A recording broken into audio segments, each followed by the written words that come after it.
to Pitt by a final score of 20-19. So you know that taste is still in their mouth a bit. Yeah, when you have when you're that close to it, you have aspirations of really of being a top-notch program. That's got to sting a little bit, and I'm pretty sure that, I mean, it's not like a coach has to do a lot of talking about that stuff, right? I mean, you know what you need to do and what you need to do in terms of getting ready for the next match. And they did a nice job with Appy State here while we were wrestling Glenville. Glanced over there a couple of times. This match here, though, with Strickenberger and McGowan, looks to be one of the better matches of these matchups. I mean, they're all going to be good matches more than likely, but this is a highly ranked matchup. We are underway, 40 seconds deep into the 125-pound matchup. Shot fought off there by Strickenberger. McGowan starting early. He gets really good hand position on the triceps. Most of his offense from neutral is from the dumps. His dump series, both inside and outside, very dangerous once he gets that inside tie in deep. When Coach Dubuque talked about him having a desire to have been a 4-time national champ, first one coming in Princeton history, obviously, and last year at the national tournament that didn't obviously turn out that way, and how he's attempted to use that as some motivation to really amp up his training and get better in different positions.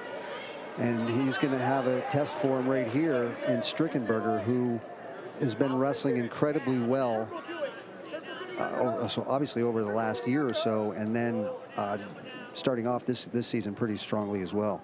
Strickenberger, a 2-time NCAA qualifier, and Coach Dubuque saying of Mark Anthony McGowan, you know, you learn lessons as a young wrestler and try to do some of the things maybe his way, and I think he learned a lesson. You've got this great coaching staff with 3 national champions on the bench. You know, it might be a good idea to listen to what they have to say sometimes. One would think. One would think that's not a bad idea. But, you know, and maybe it's not just wrestling, but I guess there are a lot of kids as they're making their transition from high school to college who've had a lot of success. And they've had success in a certain way, right? The problem is success that way doesn't necessarily translate to success at this level. You're not going to get away with the little tiny things that you were able to get away with in high school. You're going to have to not only wrestle hard in the matches, but your matches in the room are going to be matchups that you don't normally have. So it's a major adjustment, and the thought that you can do that without making adjustments to your mindset and your mentality and the way that you go about training really sets you up to fail at some point in time, right? Stalemate there with 37 seconds left in the first period. Scouting report on Mark Anthony McGowan. He's very strong on his feet, and the coach is working with him. Coming into this year, needed some work on both the top and the bottom, and these 2 wrestlers have spent the entire first period mostly on their feet, and we're down to the final 10 seconds of this period. Yeah, not a lot of action by either one of them so far. No real scrambles, no real attempted offense, right? A couple of little like half sort of things, a little fake here or there, but just trying to get a sense of probably how someone's going to react and respond to something later on.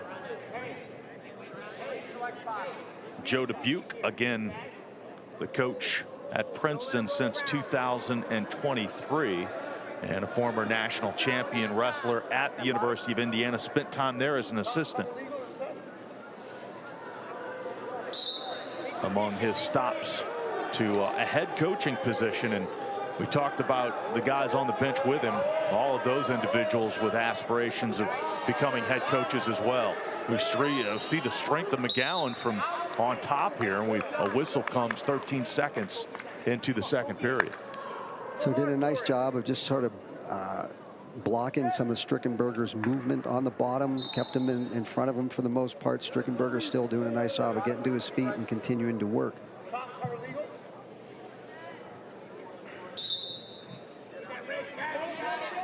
Strickenberger up, trying to get out. There's the first point.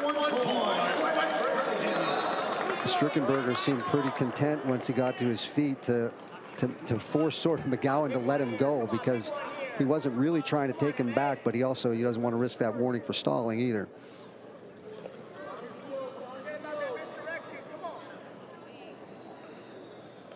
McGowan spent 21 seconds on top before Strickenberger got out to begin period number 2.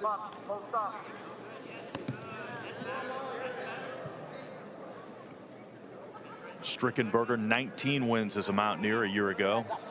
Reached the quarterfinals of the NCAA tournament.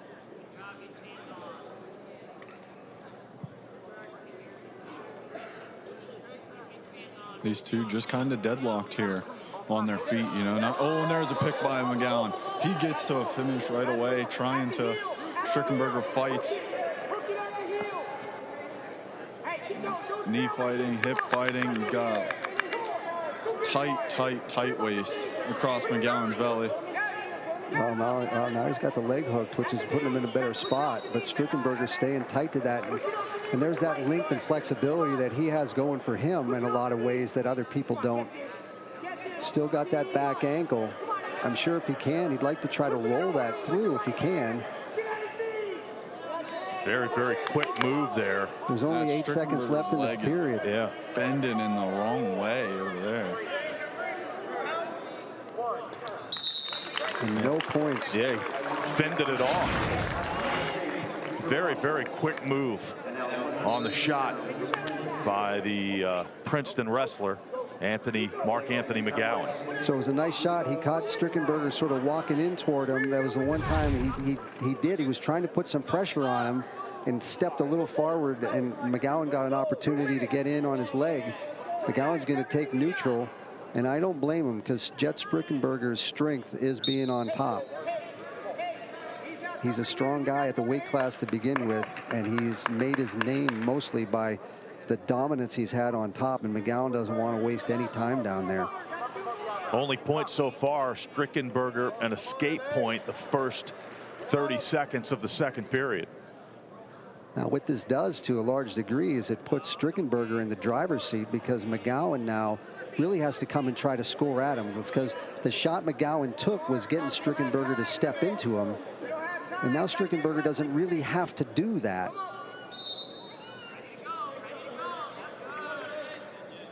Which means McGowan's likely going to have to shoot from further away than he would like to.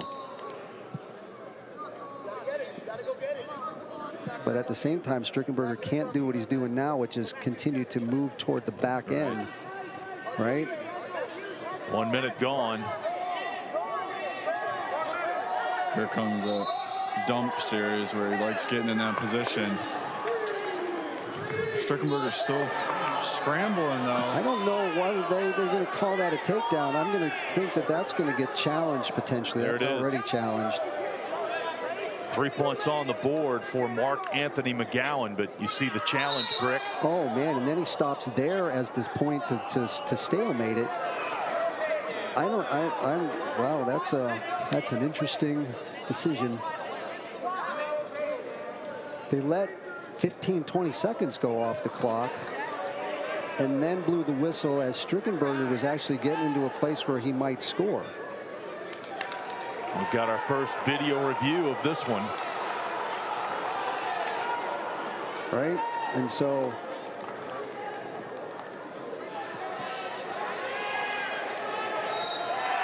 you would think they would look at both the points awarded for the takedown and the time, correct? Well, you're going to have to adjust the time if they go back and to say that it's no takedown. And let's see what we see as we move it forward here. And that's what I say, you can't be super defensive in that sense. The official's doing a nice job of blocking us.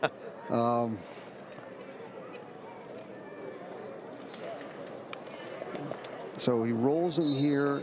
He called, man, he called that 3 very quickly. Now, then they're continuing to scramble.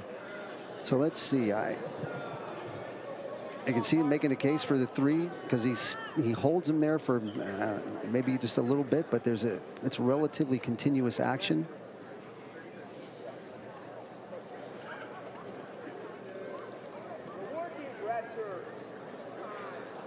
You see the point where it was awarded right there, but you're right. It was a second, a beat. And in that second and beat, you can see that Strickenberger is also going for his lock on the leg too. It gets the roll through. So and then they stopped it here. I don't know why you're going to let him wrestle all that time and then stop it at a place where he could put him in danger, right? Very, very, very quickly too. And he was setting that up too. As soon as McGowan got in on that position, Strickenberger has been very good with fighting with his legs and his feet and setting that sort of defense up.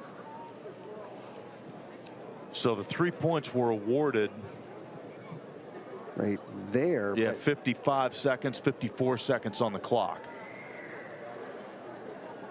And then the official blew it dead at about 43 seconds, and there's 37 seconds currently on the clock. McGowan did a really good job getting in on that ankle too. That worked. Yes. Might try it again. Right. A little bit later. Let's hope we don't have to use it, but if I do, I want to have it. Coach Joe Dubuque getting an explanation as well. So the 1-0 lead for Strickenberger stands, and there's 37 seconds left in this first period. Wow, that went all the way down. So they kept the time where it was when they blew the whistle, which at that point in time would have benefited McGowan, but now it benefits Strickenberger. Now we're in this relatively same situation,